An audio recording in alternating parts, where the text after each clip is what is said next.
Hello friends, welcome back to biologics classes. आपके NEET preparation को और बूस्ट करने के लिए आज हम लाए हैं रिप्रोडक्टिव हेल्थ चैप्टर से 10 मोस्ट इम्पॉर्टेंट क्वेश्चन जो प्रीवियस कई सालों से पूछता हुआ आ रहा है और अपकमिंग्स नीट में पूछे जाने की भी संभावना रहती है। और अगर बात करते हैं इस चैप्टर की, तो इस चैप्टर से एटलीस्ट 2 से 3 क्वेश्चन तो हर साल पूछे ही जाते हैं। और इसके साथ साथ प्रीवियस चैप्टर जो कि है ह्यूमन रिप्रोडक्शन, तो ह्यूमन रिप्रोडक्शन और इस चैप्टर से एटलीस्ट हर साल हर ईयर 4 to 5 क्वेश्चन तो पूछे ही जाते हैं। तो चलिए देखते हैं वो 10 मोस्ट इम्पॉर्टेंट क्वेश्चन इस चैप्टर से कौन कौन से हैं।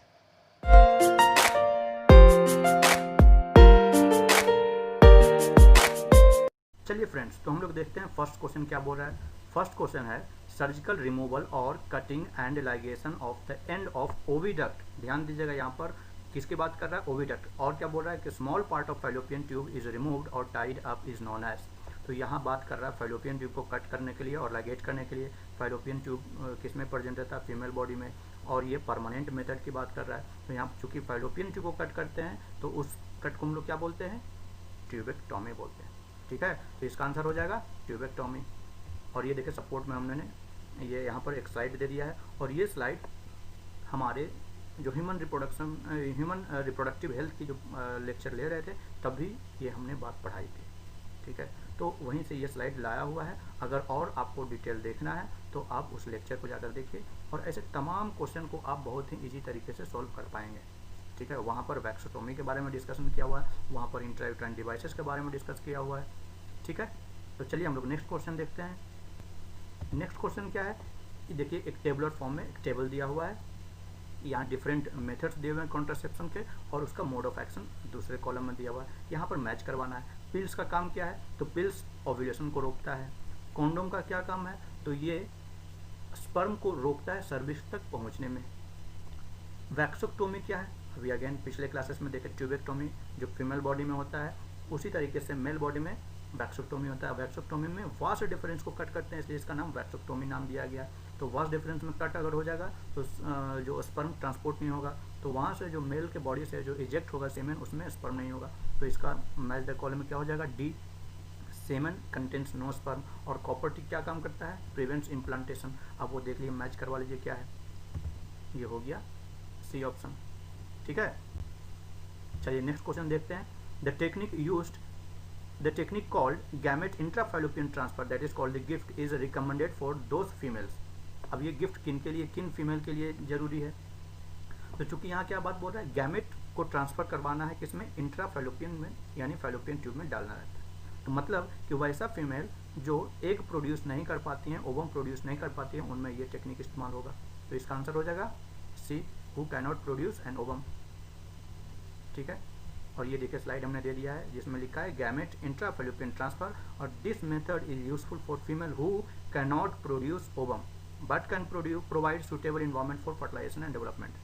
ठीक है, नेक्स्ट क्वेश्चन क्या है कि which one of the following is tested by technique of amniocentesis और the permissible use of the technique amniocentesis is for. अब इसमें पूछ रहा है सीधे सीधे तौर पर कि एमिनोसिंथेसिस का काम क्या होता है, एमिनोसिंथेसिस किस लिए यूज़ करते हैं। तो जेनेटिक एबनॉर्मलिटीज़, जब फीटस डेवलपमेंट हो रहा है तो फीटस में कोई जेनेटिक एबनॉर्मलिटीज़ नहीं आ गया हो, उसके टेस्टिंग के लिए हम लोग एमिनोसिंथेसिस करते हैं। तो जहाँ पर जेनेटिक एबनॉर्मलिटीज़ आ गया, क्रोमोजोमल एबनॉर्मलिटीज़ आ गया, that will be the answer. So यहाँ पर क्या हो गया? सी ऑप्शन करेक्ट है। सपोर्ट में देखिए, amniocentesis test is use for the presence of genetic disorder and it is also use for survivability of foetus. ठीक है, इस पर एक और क्वेश्चन क्या दिया हुआ है?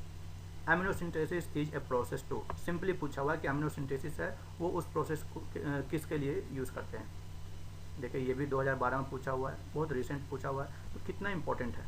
इसमें भी ऑप्शन में कहीं देख लीजिए, क्या कहीं हेरिडिटी की बात हो रही है, कहीं क्रोमोजोमल एबनॉर्मलिटीज़ की बात हो रही है, कहीं जेनेटिक एबनॉर्मलिटीज़ की बात हो रही है। तो यस, बी ऑप्शन में हो रहा है, आंसर हो जाएगा बी। ठीक है, नेक्स्ट क्वेश्चन देख लीजिए। नेक्स्ट क्वेश्चन क्या है? What is the function of copper T. Copper T का काम क्या है? तो कॉपर टी का काम ये है कि जब मेटिंग होती है, मतलब स्पर्म एंड ओवम की मेटिंग होती है, उसको रोकना, मतलब फर्टिलाइजेशन को रोकना। इसका मतलब ऑप्शन हो गया स्टॉप फर्टिलाइजेशन। देखिए यहाँ हम दे दिए हैं कॉपर रिलीजिंग इंट्रा डिवाइसेस, उसको हम लोग second generation of intra device बोलते हैं। और इसका एग्जांपल क्या क्या है, copper T, copper 7, multi load 375। और ये काम क्या करता है कि suppress sperm mortality and fertilising capacity of sperm. इस पर और क्वेश्चन भी है, देखिए copper and release from copper releasing intra devices, और इसका काम क्या है, तो वो काम क्या कर रहा है, देखिए suppress sperm mortality D option है, और इसके साथ क्या बोल रहा है, फाइगोसाइटोसिस का भी काम करता है।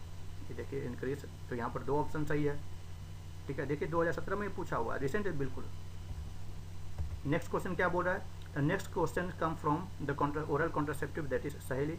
तो अब ये काम कैसे करता है, तो वो एस्ट्रोजन के रिसेप्टर को ब्लॉक कर देता है, जिसके कारण क्या होता है कि एग को इम्प्लांट होने से रुक जाता है। तो इसका आंसर हो गया ए। और ये देखिए सपोर्ट में हमने दे दिया है कि oral contraceptive for female that is सहेली, और ये डेवलप किसके थ्रू किया गया है, तो CDRI central drug research institute जो कि लखनऊ में स्थित है।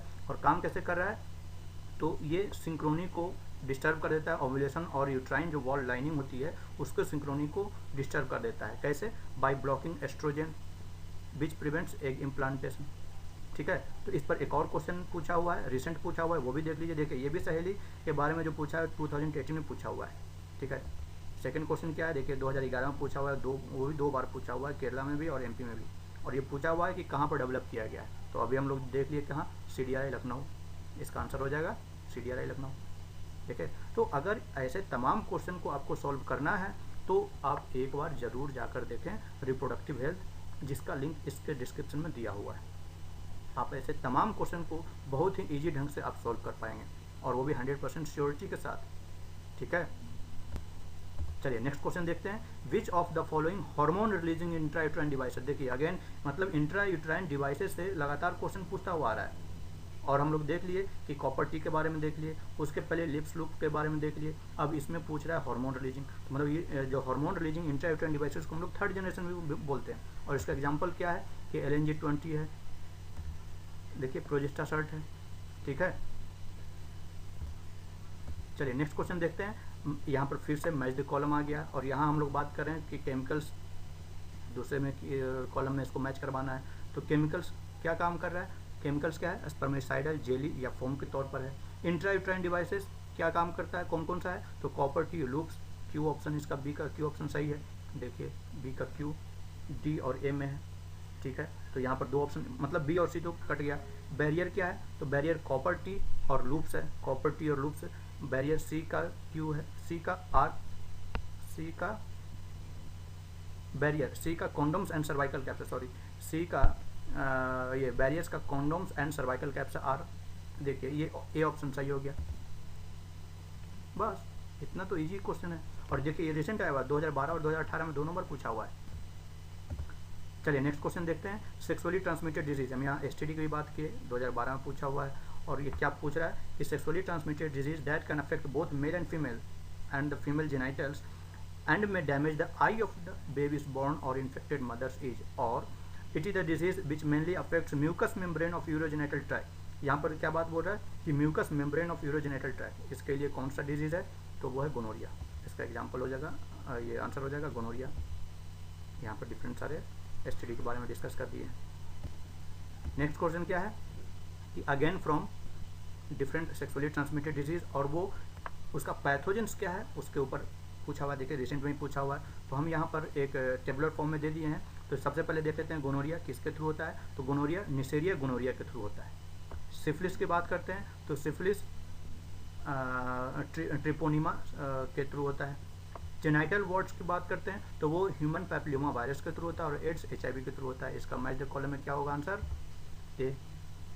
और इसको टेबुलर फॉर्म में हम लोग ने दे दिया है, ठीक है। तो इस तरीके से आप तमाम क्वेश्चन को बहुत ही इजी तरीके से सोल्व कर पाएंगे, और ये ऐसे 10 मोस्ट इंपॉर्टेंट क्वेश्चन आपके सामने लाए हैं जो ये रिसेंट और प्रीवियस ईयर में लगातार पूछते हुए आ रहे हैं। इन सारे क्वेश्चन पर और कमांड करना है तो आप एक बार जरूर जाकर देखिए रिप्रोडक्टिव हेल्थ लेक्चर, जिसका डिस्क्रिप्शन बॉक्स में लिंक दिया हुआ है। और ऐसे तमाम क्वेश्चन आप 100% सही करके आएंगे। तब तक के लिए पढ़ते रहिए बच्चे। Have a nice day, thank you.